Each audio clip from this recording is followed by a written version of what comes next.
Le livre que j'ai lu en une nuit. C'est Jamais plus de Colleen Hoover. J'ai lu ce livre en une nuit. Et franchement, le livre était super. Il était trop bien, il était incroyable, il était palpitant. De toute façon, Colleen Hoover, elle est incroyable. C'est une écrivaine romancière qui est juste géniale. J'ai pas encore fait la review d'un de ses livres, pourtant j'en ai lu plusieurs, mais bon, ça viendra. Elle est juste incroyable. Et donc en une nuit, en plus, ce livre particulièrement avait réussi à attirer mon attention. J'étais comme ça toute la nuit et tout. J'avais envie de savoir c'était quoi la suite. Et d'ailleurs, lorsque je l'ai fini, j'ai trouvé que je l'avais lu trop rapidement. Tellement il était incroyable. J'avais toujours envie de le relire un peu. Mais aujourd'hui, en vrai, j'y arrive pas parce que voilà. En tout cas, ce livre est incroyable. Le livre qui m'a sorti d'une panne de lecture. C'est Americana de Chimamanda Ngozi Adichie. J'en ai déjà fait la revue ici et franchement, oui, j'étais à une période où je savais que j'aimais lire, mais j'arrivais plus à me reconnecter avec la lecture. Pourtant, lorsque j'ai lu ce livre, c'était parti. Je me suis rappelé de pourquoi est-ce que j'aimais lire. C'était juste génial. Et j'ai déjà fait la revue du livre, donc voilà. Americana, c'est ouais, trop bien. Le livre qui m'a fait pleurer. C'est Petit pays de Gaël Faye. Et pour ceux qui ne connaissent pas le livre, au fait, dans ce livre, Gaël Faye relate au fait le génocide qu'il y a eu entre les Hutus et les Tutsis.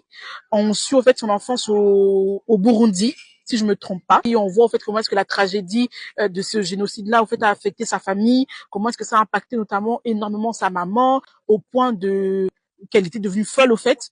Donc franchement, ce livre m'avait beaucoup affecté. Je me rappelle, je l'avais lu au collège dans le cadre scolaire, mais c'est un des livres vraiment qui m'avait beaucoup marqué et qui m'avait vraiment fait pleurer aussi parce que les scènes étaient trop tristes. Il y avait des scènes qui étaient trop tristes. Le fait de se dire qu'il y a des gens qui ont vraiment réellement vécu ça à cause de la guerre, il y a même des gens qui continuent à vivre ce genre de choses au fait parce qu'il y a des guerres qui persistent jusqu'à l'heure d'aujourd'hui.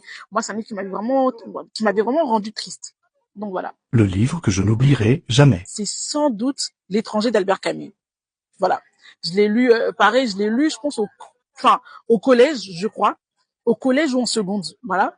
Jusqu'à aujourd'hui, je me rappelle toujours du livre, hein, pour vous dire, alors que je l'ai lu il y a très longtemps. Mais je me rappelle toujours du livre. Je me rappelle de certaines scènes du livre. C'est un livre qui vraiment vous questionne sur l'humanité, sur l'être humain, sur les émotions. C'est un livre qui est ultra intéressant. C'est vrai que j'en ai pas encore fait la revue ici aussi.